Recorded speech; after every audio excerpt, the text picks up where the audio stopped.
அவர் இங்கே இல்லை, அவர் உயிர்த்தெழுந்தார். ஆண்டவராகிய இயேசு கிறிஸ்து உயிர்த்தெழுந்த காரியத்தை குறித்து இந்த இடத்திலே பார்க்கிறோம். அவர் இங்கே இல்லை, அவர் உயிர்த்தெழுந்தார். நாம் ஆராதிக்கிற தேவன், நாம் ஜெபிக்கிற தேவன், அவர் நம்மளோடு பேசுகிற தேவனாய் இருக்கிறார். அவர் இந்த இடத்துல இல்லை, அவர் தாம் சொன்னபடியே அவர் உயிர்த்தெழுந்திருக்கிறார்.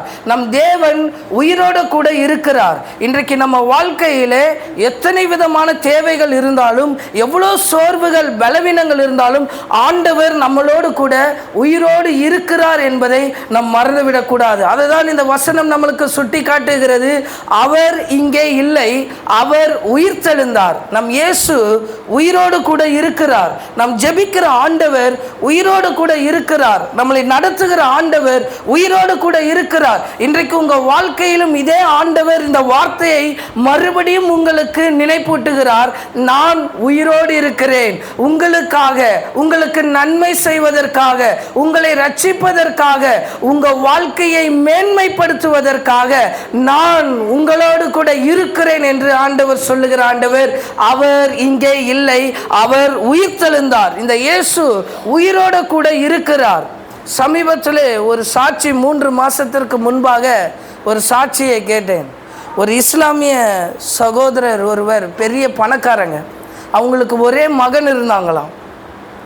அவங்க எவ்வளவோ ட்ரீட்மெண்ட்டு உலகம் ஃபுல்லாக எடுத்தோம். அந்த மகனுக்கு இருதய ஃபெயிலியர்னால அவங்களுக்கு அந்த மகனை காப்பாற்ற முடியாமல் ரொம்ப கஷ்டப்பட்டுருக்குறாங்க.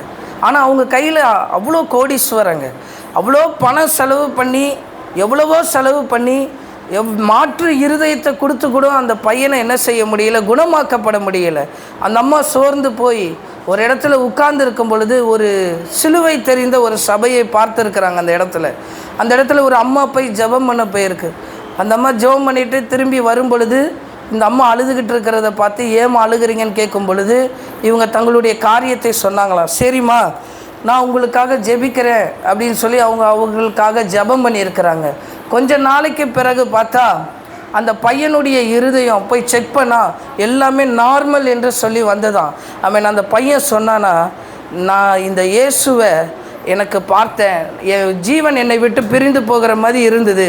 போகும்போது இவர் எனக்கு மறுபடியும் நான் ஜீவனை தர சொல்லி என் மேலே கையை வைத்தார், அவரை நான் பார்த்தேன்னு சொல்லி. இந்த ஆண்டவர் இன்றைக்கும் உயிரோடு இருக்கிறார். அந்த சகோதரர்கள் சகோதரியும் ரட்சிக்கப்பட்டு இன்றைக்கும் சபைக்கு வருகிறவர்களாய் இருக்கிறார்கள். ஆண்டவர் உயிரோடு இருக்கிறார். நம் தேவன் உயிரோடு இருக்கிறார். நாம் அதை மறந்துவிடக்கூடாது.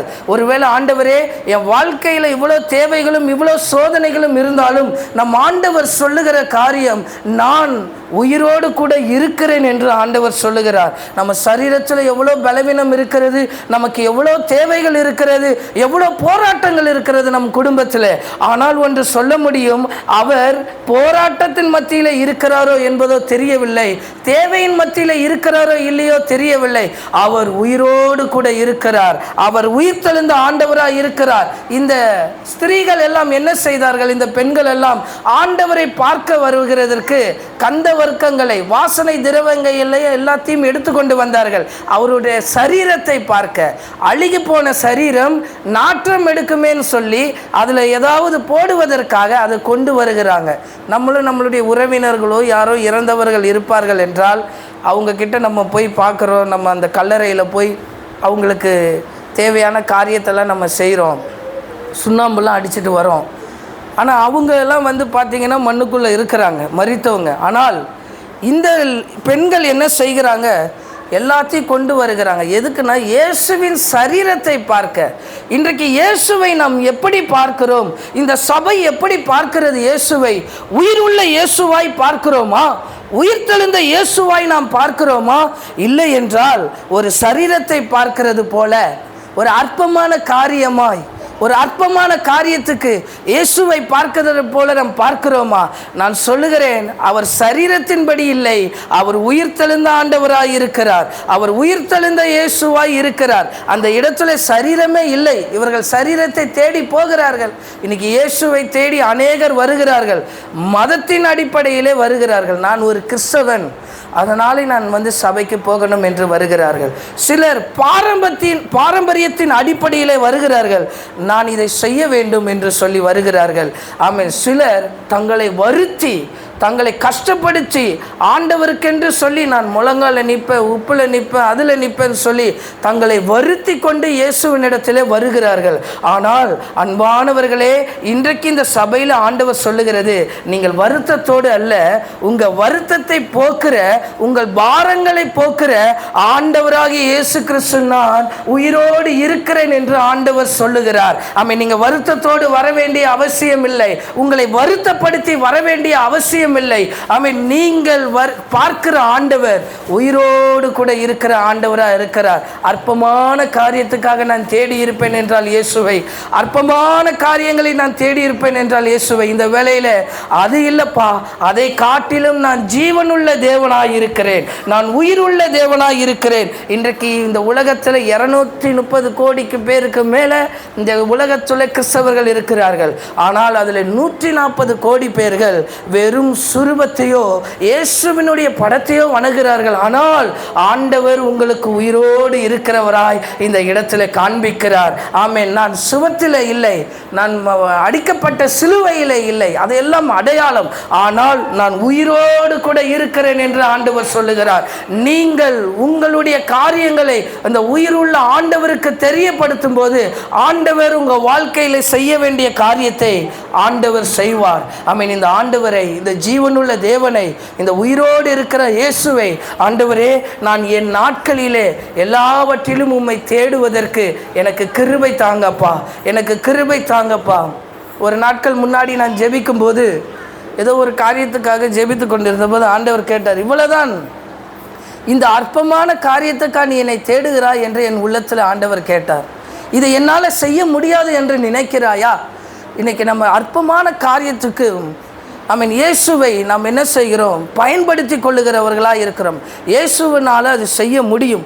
ஆனால் ஆண்டவர் அற்பமான காரியத்தை மாற்றம் செய்கிறவர் அல்ல, அவர் உயிருள்ள தேவனாய் நம்மளோடு இருக்கிறார், ஒரு உயிருள்ள கடவுளாய் நம்மளோடு கூட இருக்கிறார். இந்த வேளையில் ஆண்டவரே, நீர் உயிரோடு இருப்பீர் என்றால் என்னுடைய தேவைகளை ஆண்டவர் சந்திக்க முடியும். அவர் உயிரோடு இருப்பார் என்றால் நம்மளுடைய காரியங்களை ஆண்டவர் சந்திக்க முடியும். அந்த ஆண்டவர், உயிருள்ள ஆண்டவர் இடத்துல நாம் வரும்போது அவர் நமக்கு சமாதானத்தை தருகிறார். ஆமென். அந்த சமாதானத்தை ஆண்டவர், அந்த அமைதியை ஆண்டவர் தருகிறார். எல்லா இடத்துலையும் அமைதி இருக்கிறது. இந்த யோகா பண்ணுற இடத்துல போய் பார்த்தீங்கன்னா அங்கே ஒரு அமைதி இருக்கும். அந்த இடத்துல பார்த்தீங்கன்னா ஒரு அமைதி, அவங்க யோகா பண்ணுவாங்க, அந்த இடத்துல ஒரு அமைதி இருக்கும். அப்படிப்பட்ட ஒரு அமைதி இல்லை. ஆனால் வெளியே வந்துட்டிங்கன்னா அந்த அமைதி மறுபடியும் உங்களுக்கு கிடைக்காது. சில இடத்துல அமைதியை தேடி எங்கெங்கேயோ போவாங்க. ஏதோ மலைக்கு போனால் அமைதி கிடைக்குன்னு போவாங்க. போய் கொஞ்ச நாள் அமைதியாக இருக்கலாம். அப்புறம் ட்ரிப்பு முடிஞ்சு மறுபடியும் மலையில் விட்டு கீழே தான் இறங்கி வரணும். அப்புறம் அமைதியெலாம் போயிடும். ஒரு ஆள் என்ன பண்ணார், அமைதி வேணும்னு சொல்லிட்டு மூணார் போயிருக்கிறார். நல்லா 3 நாள் 1 வாரம் நல்லா ஜாலியாக இருந்துட்டு நல்ல அமைதியாக இருக்குது, என் வாழ்க்கை மாறிடுச்சுன்னு நினச்சிட்டு மலையிலேருந்து காரை கீழே இறக்கும்போது ஃபுல்லாக டிராஃபிக். அது இறங்குற மழை டைம்ன்றனால இறங்குற இடத்துல ஃபுல்லாக டிராஃபிக். இந்த ஆள் காரை யாரோ தெரியாமல் இடிச்சிட்டான்னு சொன்னனால இந்த ஆள் போய் சண்டை போட்டிருக்கிறான். இவனுக்கு அவனுக்கு சண்டை வந்து இப்போ அவனுடைய அமைதியை இழந்து போலீஸ் ஸ்டேஷனில் போய் உட்கார வச்சு டூர் போனவன், அமைதியாக போனவன் வரும்போது அமைதியோடு வர முடியல. அவன் வாழ்க்கையில் பிரச்சனையோடு தான் வர முடிஞ்சது. இன்றைக்கி நம்ம வாழ்க்கையில் அமைதியை நாம் பெற முடியாது, சமாதானத்தை பெற முடியாது. உயிருள்ள இயேசுவினால் மாத்திரம்தான் அந்த அமைதியை நாம் பெற முடியும். அதுதான் நமக்கு நிரந்தர சந்தோஷம், அதுதான் நிரந்தர சமாதானத்தை நம்ம வாழ்க்கையில் அது கொடுக்க முடியும். நான் நினச்சேன், ஊழியத்தில் பேச்சுலராக இருக்கும்போது பயங்கர போராட்டமாக இருக்குது, கல்யாணம் பண்ணால் எல்லாம் மாறிடும், எல்லாம் சந்தோஷமாக இருக்குன்னு பார்த்தா கல்யாணத்துக்கு அப்புறம் தான் அதிகமான சமாதானம் வேணுன்றதே தெரிஞ்சுது.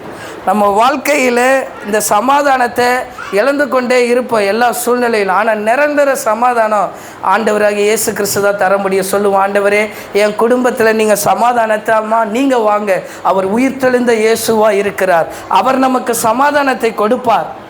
இன்றைக்கி நிறைய காரியங்களை படிக்கிறார்கள். ஊழியத்திலையும் சைக்காலஜி, கவுன்சிலிங் என்று சொல்லி ஒரு பிரிவை படிக்கிறார்கள். அந்த சைக்காலஜி எல்லாம் படிக்கும் பொழுது அவங்க சில தெரப்பி ட்ரீட்மெண்ட்டை தருவார்கள். சில கவுன்சிலிங்கை கொடுக்கும்போது ட்ரீட்மெண்ட்டை சில காரியத்தை சொல்லி கொடுப்பார்கள். அது சொல்லுனால அவங்களுக்கு அமைதியாகிடணும்னா எனக்கு தெரிஞ்சும் கிடையாது, மூத்த போதகர்களும் அதை சொல்லிட்டாங்க. அது சைக்காலஜினால் கவுன்சிலிங்னாலலாம் நமக்கு நிரந்தர தீர்வுலாம் கிடைக்காது, நிரந்தர சமாதானம் கிடைக்காது. உயிர்த்தெழுந்த இயேசுவினால் மாத்திரம்தான் நிரந்தர சமாதானமும் நிரந்தர தீர்வும் அது கொடுக்கப்பட முடியும். சைக்காலஜியில் ஒரு பெரிய ஆர்த்தர் ஒருவர் இருந்தார், பெரிய சயின்டிஸ்ட், பெரிய ஆராய்ச்சியாளர். அவர் எழுதின எழுத்துலாம் பார்த்தா அவ்வளோ அற்புதமாக இருக்கும் குடும்பத்தை குறித்து சைக்காலஜி. அவராலையும் என்ன செய்ய முடியலை, ஒரு கட்டத்திற்கு மேலே யாருக்கும் சமாதானத்தெல்லாம் கொடுக்க முடியாது. அது உயிர்த்தெழுந்த இயேசுவினால தான் கொடுக்க முடியும். உங்கள் வாழ்க்கையில் அந்த சந்தோஷத்தை நீங்கள் பெறணும்னா, அந்த சமாதானத்தை பெறணும்னா ஆண்டவராகிய இயேசு கிறிஸ்து தான் அதை தர முடியும். அவர் உயிர்த்தெழுந்து இருக்கிறார், அதை முழு மனதோடு நாம் விசுவாசிக்க வேண்டும். ஆமென். ஆண்டவர் நமக்கு அந்த சந்தோஷத்தை கொடுப்பார். உங்களுக்கெல்லாம் அந்த சந்தோஷம் வேண்டாமா? குடும்ப சந்தோஷமாக இருக்க வேண்டாமா? 10% குடும்பத்தில் சண்டைகள் இருக்கும், பிரச்சனைகள் இருக்கும். இல்லைன்னா அது குடும்பம் கிடையாது, அது வேறு. அது நம்ம குடும்பத்தில் பிரச்சனைகள் சண்டைகள் இருந்தாலும் ஆண்டவர் நம்மளோடு இருக்கும்போது அந்த சமாதானம் இருக்கும். ஒரு 10% சண்டை இருக்கணும், ஒரு 90% சந்தோஷம் இருக்கணும். நம்ம அப்படியே மாற்றி இருக்கிறோம். 90% சண்டை போடுறோம், 10% ஆண்டவர்கிட்ட வருகிறோம். மாறணும் நம்ம வாழ்க்கை. ஆண்டவரே, வாழ்க்கையில் 90% நான் சண்டை போட்டு கொண்டு இருக்கிறேன்னா, மனைவி கணவனுக்காக ஜெபிக்கணும், கணவன் மனைவிக்காக ஜெபிக்கணும். ஒரு அம்மாவை இடையில பார்க்கும்போது, பூக்கடை அம்மாவை பார்க்கும்போது நம்ம கஷ்டத்தெல்லாம் சொல்லிக்கிட்டு இருந்தது. அந்த அம்மாட்ட சொன்னேன், உன் கணவருக்காக கிறிஸ்தவ அம்மா தான், கிறிஸ்டின் தான், வேறு சபைக்கு போகிறவங்க. உங்கள் ஹஸ்பண்டுக்கு ஜோம் பண்ணுறீங்களா, உங்கள் கணவருக்கு நீங்கள் ஜோம் பண்ணுறீங்களான்னா, அதெல்லாம் நான் ஜோம் பண்ண மாட்டேன். ஆனால் வசனத்தினுடைய வசனமாக பேசுது அந்த அம்மா. நீ வசனமாக பேசி சமாதானம் இல்லாமல் இருக்கக்கூடாது. ஆண்டவர் நமக்கு நல்ல குடும்பத்தை தந்திருக்கிறார். இது ஆண்டவர் தான் இந்த சமாதானத்தை நமக்கு தர முடியும். ஆண்டவர் தான் இந்த சந்தோஷத்தை நம்ம வாழ்க்கையில் தர முடியும். பிரச்சனைகள் இருக்கும், சண்டைகள் இருக்கும், ஆனாலும் கர்த்தர் இருக்கணும். வீட்டில் அப்படிப்பட்ட ஒரு சந்தோஷம் நமக்கு இருக்கணும். எங்கள் குடும்பத்தில் சாட்சியாக சொல்ல முடியும், ஒரு 10-15% சண்டைனா மீதி 95% ஆண்டவருக்கு தான். நாங்கள் 85% ஆண்டவர் தான். அந்த சமாதானத்தை நம்ம பெற முடியும். வாழ்க்கையை சந்தோஷமாக வாழணும். அவர் உயிரோடு இருக்கிறார், நம்ம ஆண்டவர் உயிரோடு இருக்கிறார். அவரை நம்ம வாழ்க்கையில் குடும்பத்தில் வச்சு சந்தோஷமாக வாழணும். நம்ம எங்கே போனாலும் மனைவியை கூட்டிகிட்டு போகணும். சொல்லாமல் கொள்ளாமல் போயிடக்கூடாது. மனைவி கிட்ட சொல்லாமல் போகிறது, என்ன பண்ணுறோன்னு நம்ம சொல்லாமல் இருக்கக்கூடாது. என்ன பண்ணுறோன்னு சொல்லி மனைவியோட சந்தோஷமாக இருக்க ஆண்டவர் உதவி செய்வார். பாவ மன்னிப்பை நமக்கு ஆண்டவர் தருவார். இதெல்லாம் எந்த படிப்பும் நமக்கு தராது. உயிர்த்தெழுந்த இயேசு தான் நமக்கு பாவ மன்னிப்பை கொடுப்பார். வேறு யாரும் நமக்கு இதெல்லாம் தர முடியாது. இதெல்லாம் ஆசீர்வாதம். அவர் நம்மளை மன்னிச்சிருந்தால் அது பெரிய ஆசீர்வாதம். என்னெல்லாம் மன்னிச்சிருக்கிறாருன்னா அது பெரிய ஆசீர்வாதம். ஒரு ஆள் சொல்லுவார், திருவிருந்து கொடுக்கறதுக்கு எதுக்கு இந்த சின்ன கப்பை தரீங்க அப்படின்னு சொல்லுவாங்க. அந்த கப்பை காண தேடு. நம்ம இவ்வளோ தான் கொடுக்குறோம், இதெல்லாம் ஏன் கொடுக்குறீங்க? 2 லிட்ரு நான் செஞ்ச பாவத்துக்கெல்லாம் நீங்கள் 25 லிட்டர் கேனில் தான் தரணும் இந்த திருவிருந்தெல்லாம் சொல்லுவாங்க. ஆண்டவர் பாவத்தை மன்னிப்பார். ஆண்டவர் பாவத்தை மன்னிக்கிறதுக்கு தான் அவர் இருக்கிறார். அதுக்கு தான் அவர் உயிரோடு இருக்கிறார். மனுஷங்க மன்னிப்பாங்க, மறந்து போயிடுவாங்க. ஆண்டவர் நம்ம பாவத்தை மன்னிப்பார். இன்றைக்கு இந்த சபைக்கு வருகிற நமக்கு ஆண்டவர் சமாதானத்தையும் சந்தோஷத்தையும் பாவ மன்னிப்பையும் ஆண்டவர் கொடுப்பார். ஆமென். மன தைரியத்தை ஆண்டவர் கொடுப்பார். இது ரொம்ப முக்கியம் வாழ்க்கையில். அந்த மன தைரியம் இருந்தால் தான் நம்ம வாழ்க்கையில் ஏதாவது செய்ய முடியும். ஆண்டவருக்காக ஏதாவது ஒரு காரியம், உங்கள் வேலையில் நீங்கள் வேலை செய்வதற்கு ஒரு மன தைரியம் உங்களுக்கு இருக்கணும். இந்த மன தைரியத்தை ஆண்டவராகிய இயேசு கிறிஸ்து கொடுப்பார். இந்த மன தைரியம் உயிர் உள்ள ஆண்டவர்னால தான் கொடுக்க முடியும். அந்த மன தைரியம் உங்களை நல்ல வலிமை உள்ள ஆட்களாக மாற்றும். எல்லா வேலையும் நீங்கள் நல்லா செய்ய முடியும், நல்ல நிரந்தரமாக செய்ய முடியும். ஃபெயிலியர் ஆக மாட்டீங்க. யோசுவாவுக்கு பெரிய ஒரு பொறுப்பை தந்தார் ஆண்டவர். அந்த பொறுப்பை செய்வதற்கு அவனுக்கு பெரிய கெப்பாசிட்டி கிடையாது, ஒரு பெரிய ஊழியத்தை செய்வதற்கான கெப்பாசிட்டி கிடையாது. ஆனால் ஆண்டவர் மன தைரியத்தை கொடுக்கிறார் யோசுவாவுக்கு. நீ பலன் கொண்டு திடமனதாக இருன்றார். இந்த ஊழியத்தை செய்வதற்கு எனக்கு கெப்பாசிட்டி கிடையாது. நான் சாதாரண ஒரு கார் டிரைவராக இருந்தேன். நான் ஐடி கம்பெனிலையும் ஒரு பாஸ்டருக்கும் மற்றவங்களுக்கும் நான் ஒரு கார் டிரைவராக இருந்தேன். ஒரு சாதாரண கார் டிரைவர் என்ன ஆண்டவர் இந்த சபையை பொறுப்படுத்த வைக்கும் பொழுது எனக்கு மன தைரியம் கிடையாது. இந்த ஊழியத்துக்கு வரும்போது எனக்கு மன தைரியம் கிடையாது. என்னை எங்கள் பைபிள் காலேஜில் ஜெபம் பண்ண முன்னாடி கூப்பிட்டா போக மாட்டேன், பாட்டு பாட முன்னாடி கூப்பிட்டா போக மாட்டேன், பிரசங்கம் பண்ணதுக்கு போகவே மாட்டேன். ஏன்னா எனக்கு மன தைரியம் கிடையாது, மைக்கு பிடிச்சி பேசுகிற மன தைரியம் கிடையாது. ஆனால் ஆண்டவர் உயிர்த்தெழுந்த இயேசு நம்மளோடு இருப்பார் என்றால் அந்த மன தைரியத்தை ஆண்டவர் நமக்கு கொடுப்பார். அந்த திராணியை ஆண்டவர் நமக்கு கொடுப்பார். செய்ய முடியாத காரியத்தை நம்மளால் செய்ய முடிய வைக்கும். எவ்வளோ பெரிய காரியமாக இருந்தாலும் எடுத்து பண்ணுவதற்கு அந்த தைரியத்தை ஆண்டவர் தருவார். ஒரு பெரிய வேலை எடுக்கணும், இதை எப்படி நான் செய்ய போகிறேன், இது எப்படி நான் செய்வேன் அப்படி நீங்கள் நினைப்பீர்கள் என்றால் அதுக்கான மன தைரியத்தை சைக்காலஜி, மோட்டிவேஷன், அப்புறம் என்ன சொல்லுவாங்க, கோட்ஸு, இப்படி வார்த்தைகள் எல்லாம் உங்களை பலப்படுத்தாது. ஆண்டவராகிய இயேசு கிறிஸ்து, உயிர்த்தெழுந்த இயேசு தான் உங்களுக்கு அந்த மன தைரியத்தை கொடுக்க முடியும். அவர் தான் அந்த மன தைரியத்தை எனக்கு தந்தார். இந்த ஊழியத்தை செய்வதற்கான மன தைரியத்தை தந்தார். இன்றைக்கு ஆண்டவர் உங்களுக்கு பொறுப்பை கொடுக்கிறார் என்றால், உங்களுக்கு நல்ல வேலையை கொடுத்திருக்கிறார் என்றால், நீங்கள் சொந்தமாய் வேலையை எடுத்து செய்ய உங்கள் மனதிலே வைத்திருப்பீர்கள் என்றால், தேவனுடைய வார்த்தையை நம்புங்கள். ஆண்டவர் உயிர்த்தெழுந்திருக்கிறார். அந்த ஆண்டவர், உயிரோடு இருக்கிற ஆண்டவர் உங்கள் வாழ்க்கையில் அந்த மன தைரியத்தை ஆண்டவர் கொடுப்பார். நீங்கள் ஜெபத்திலே ஆமென் கேட்கும் பொழுது, ஜெபத்தை கேட்கிற ஆண்டவர் உயிரோடு இருக்கிறார். ஆமென். ஜெபத்தை கேட்டுக்கொண்டு இருக்கிற ஆண்டவர் உயிரோடு கூட இருக்கிறார். அவர் எல்லாவற்றையும் கவனிப்பார். அந்த ஜெபத்தில் எல்லாவற்றையும் ஆண்டவர் கவனிப்பார். அது மனுஷன் கேட்குற மாதிரி இல்லை. மனுஷன் கேட்டுட்டு நான் மறந்துட்டேன், கொடுக்கலை, அப்புறம் பார்க்கலாம், காசு இருக்கப்போ தரேன், இதெல்லாம் மனுஷனுடைய வார்த்தை. ஆண்டவர் உயிர்த்தெழுந்தவராக இருக்கிறார். நீங்கள் ஜெபிக்கிற ஜெபம் அவருக்கு கேட்கும். அவர் உயிரோடு கூட இருக்கிறவராக இருக்கிறார்.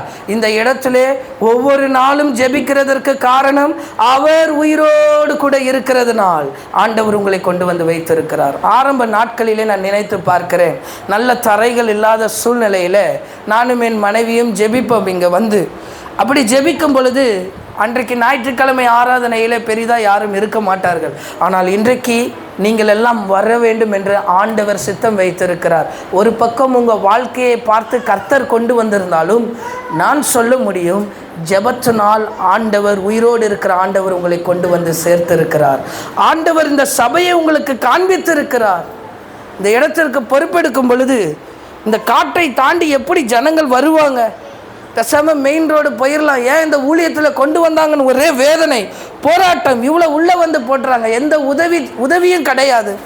அப்படி இருக்கும் பொழுது உயிரோடு கூட இருக்கிற ஆண்டவர் இந்த ஜெபத்தை ஆண்டவர் கேட்டார். எங்கள் ஜெபங்களை ஆண்டவர் கேட்டார். இதுவரை ஆண்டவர் கைவிடாதபடி நடத்தி வருகிறார். இந்த உயிரோடு இருக்கிற ஆண்டவர் நம் ஜெபங்களை கேட்கிறவராய் இருக்கிறார். இந்த காலை வேளையில் ஆண்டவர் உங்களுக்கு சொல்லுகிறது அதான், உன் வேதனையாய் இருக்கட்டும், பாடாய் இருக்கட்டும், தேவையாய் இருக்கட்டும், எதாய் இருக்கட்டும், ஆண்டவர் சொல்லுகிறது, உயிரோடு கூட நான் உனக்கு இருக்கிறேன் அப்பா, உயிரோடு கூட நான் இருக்கிறேன், நீ ஏன் பயப்படுற? உனக்கு உயிரோடு நான் இருக்கிறேன். ஆமென். நான் உன்னை நடத்துறதுக்கு உயிரோடு இருக்கிறேன், கவலைப்படாத. ஆமென். எத்தனை முறை மரணத்துக்கு நேராய் போகிற சூழ்நிலை நம்மளுக்கு வந்திருக்கும், தற்கொலை எண்ணம் வந்திருக்கும். ஆனால் அதெல்லாம் தாண்டி உங்களை இங்கே உட்கார வைத்திருக்கிறது ஆண்டவருடைய உயிர்த்தெழுதலின் மகிமை. அந்த ஜெபத்தை கேட்கிற ஆண்டவர் உயிரோடு இருக்கிறதுனால் அந்த ஆண்டவர் உங்களை ரட்சிக்க போதுமானவராக இருப்பார். ஜெபத்தை கேட்கிற ஆண்டவர் உயிரோடு இருக்கிறார். அவர் நமக்கு வெளிச்சமாய் இருப்பார். ஆமென். நமக்கு ஒரு ஒளியாய் அவர் இருப்பார், ஒரு பிரகாசமாய் இருப்பார். இருளிலே நடக்கிறவர்கள் வெளிச்சத்தை பார்க்க மாட்டார்கள். அவர்கள் இருளிலே அவங்க வாழ்க்கையை நடத்த முடியாது. நீங்கள் 7 மணிக்கு வந்தாங்கன்னா நம்ம ஃப்ளக்கை எடுத்துகிட்டு நம்ம போயிடுவோம், நமக்கு கரண்ட்டு கிடையாது. நான் அம்மாவும் சொல்கிறாங்க, ரொம்ப நாளாக ஒரு லைட்டை போட, வெளியேன்னா இன்னும் போடலை. நமக்கு இருளாக இருக்கணும், உள்ளே நடந்து வர முடியாது, இருளிலே நடக்க முடியாது. ஆனால் வெளிச்சத்தில் நடக்க முடியும். உங்கள் வாழ்க்கையிலே இருளிலே நீங்கள் நடக்க முடியாது. ஆமென். ஆனால் வெளிச்சத்தில் நடக்க முடியும். யாத்திராகமத்தின் புஸ்தகமும் 10வது அதிகாரம் 21வது வசனத்தை தியானித்து நாம் கடந்து போவோம் ஜெபத்துக்கு நேராய். யாத்திராகமத்தின் புஸ்தகமும் 10வது அதிகாரம் 21வது வசனத்தை வாசிப்போம். அப்பொழுது கர்த்தர் மோசேயை நோக்கி, தடவி கொண்டிருக்கத்தக்கதான இருள் எகிப்து தேசத்தின் மேல் உண்டாகும்படிக்கு உன் கையை வானத்துக்கு நேராக நீட்டு என்றார். ஆண்டவர் எகிப்து தேசம் முழுவதும் ஒரு இருளை கொண்டிருக்கிறார். அந்த இருள் எப்படி இருக்கிறது என்றால் தடவி கொண்டிருக்கத்தக்கதான இருள் என்று சொல்லப்பட்டிருக்கிறது வேத வார்த்தை. தடவி கொண்டிருக்கிறோம். வாழ்க்கையில் முன்னேறுவதற்கு இந்த இருளில் உட்கார்ந்து கொண்டு தடவி கொண்டிருக்கிறோம். வாழ்க்கையில் மகிமையான காரியத்தை பார்க்காதபடி நம்ம வாழ்க்கையில் தடவி கொண்டிருக்கிறோம். நல்ல ஆசீர்வாதத்தை பெறாதபடி தரித்திரத்தோடு சில காரியத்தில் தடவி கொண்டிருக்கிறோம். எத்தனை நாட்கள் நாம் தடவி கொண்டே நடக்க போகிறோம்? எத்தனை நாட்கள் இந்த சபை தடவி கொண்டே நடக்க போகிறது? அந்த இருளை ஆண்டவராகிய இயேசு கிறிஸ்துவினால தான் மாற்ற முடியும். உங்கள் வாழ்க்கையிலே எப்பேற்பட்ட இருளாக இருந்தாலும் ஆண்டவராகிய இயேசு கிறிஸ்துவினால் அதை மாற்ற முடியும். தடவி கொண்டிருக்கத்தக்கதான இருள். அவன் தடவிக்கிட்டே இருக்கிறான் இருளில். ரொம்ப நாளாக வெளிச்சம் வருமா, வாழ்க்கை மாறுமா, என் வாழ்க்கையில் ஒரு அற்புதம் நடக்குமா? ரொம்ப நாளாக நம்ம ஏங்கி கொண்டு இருப்போம். ஆண்டவரே இது நடக்குமா? இந்த பணம் எனக்கு கிடைக்குமா? இந்த காரியம் எனக்கு நேரிடுமா? நம் தடவி கொண்டு இருக்கிற சூழ்நிலையில் இருக்கிறோம். ஆண்டவர் இந்த இருளை ஆண்டவர் மாற்றுவார். இன்றைக்கு இந்த இருள் எல்லாம் நம்மளை சுற்றி நீங்கி போகணும். இந்த சபையை சுற்றி இந்த இருள் எல்லாம் அது நீங்கி போகிறதா இருக்கணும். 23வது வசனத்தை வாசிப்போம். அதே அதிகம் 3 நாள் மட்டும் ஒருவரை ஒருவர் காணவும் இல்லை, ஒருவரும் தம்மிடத்தை விட்டு எழுந்திருக்கவும் இல்லை என்று வசனம் சொல்லுகிறது.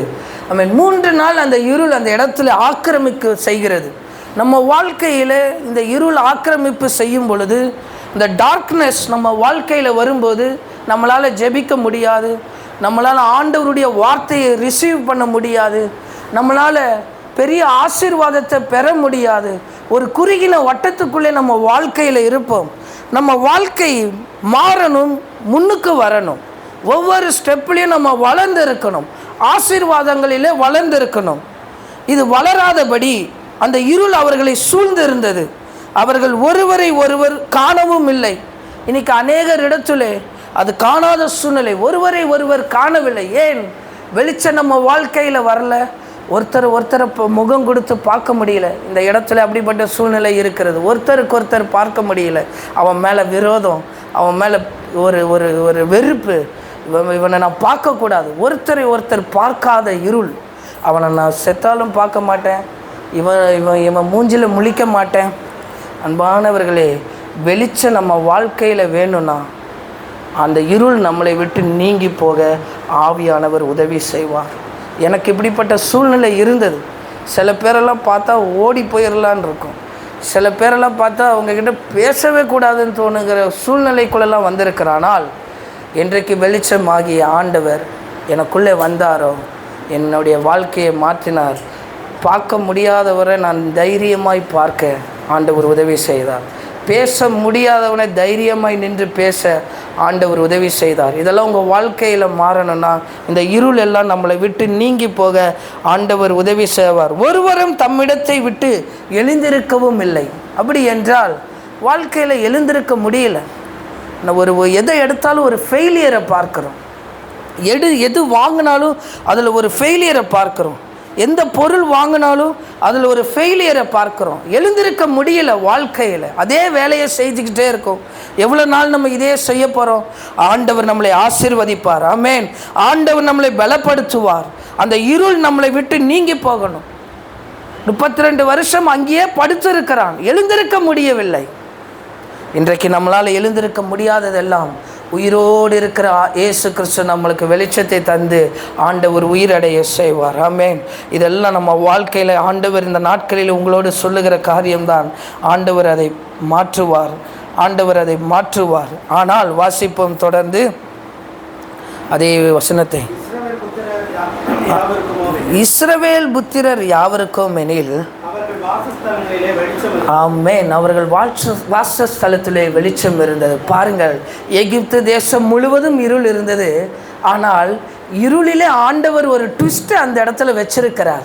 நம் பட்டணம் முழுவதும் இருள் இருக்கலாம், நம்மளை சுற்றி இருக்கிற காரியம் முழுவதும் இருள் இருக்கலாம். அந்த இருளுக்குள்ள இஸ்ரவேலினுடைய வாசஸ்தலம் மாத்திரம் வெளிச்சம் இருக்கிறது. ஆண்டவர் யான் தம்மை தேடுகிற பிள்ளைகளை, தம்மால் தெரிந்து கொள்ளப்பட்ட பிள்ளைகளை, தம்முடைய பிள்ளைகளை அவர் வெளிச்சத்தின் பாதையில் ஆண்டவர் வைத்திருப்பார். இன்றைக்கி இந்த சபை உங்களுக்கு ஒரு வெளிச்சமாய் மாறும். இந்த பட்டணத்தில் இது ஒரு வெளிச்சமாய் மாறும். இந்த மாம்பாக்கத்தில் இது ஒரு வெளிச்சமாய் மாறும். ஆண்டவர் ஒரு வெளிச்சத்தின் சபையாய் ஆண்டவர் இந்த இடத்தை வைத்திருக்கிறார். ஆமென். எகிப்து தேசம் முழுவதும் இருள் இருந்தது. ஆமென். எல்லாரும் நினைத்தார்கள் எல்லா இடத்துலையும் இருள் இருக்கு, நம்மளை மாதிரி தான் அவனும் தரித்திரத்தில் இருக்கிறான், இருளில் இருக்கிறான். ஆனால் அங்கே தான் ஆண்டவர் ஒரு காரியத்தை ஒரு ட்விஸ்ட் அங்கே வச்சிருக்கிறார்.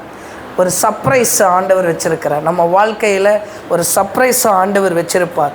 சுற்றி இருள் இருக்கிறது ஆண்டவரே, சுற்றி எல்லாம் கைகூடி வராமல் இருக்கிறது மாதிரி தடவி கொண்டு இருக்கிற அந்த இடத்துல தான் ஆண்டவருடைய கிரியை இருக்கிறது. இஸ்ரவேலின் வாசஸ்தலத்துக்கோ வெளிச்சம் இருந்தது.